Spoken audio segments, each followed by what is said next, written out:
చేసిన మేలకై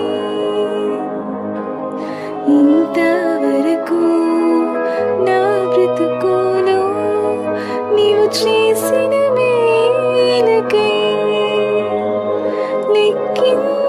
లెక్కించలేని స్తోత్రము దేవా ఎల్లప్పుడూ నీ పాడెదను.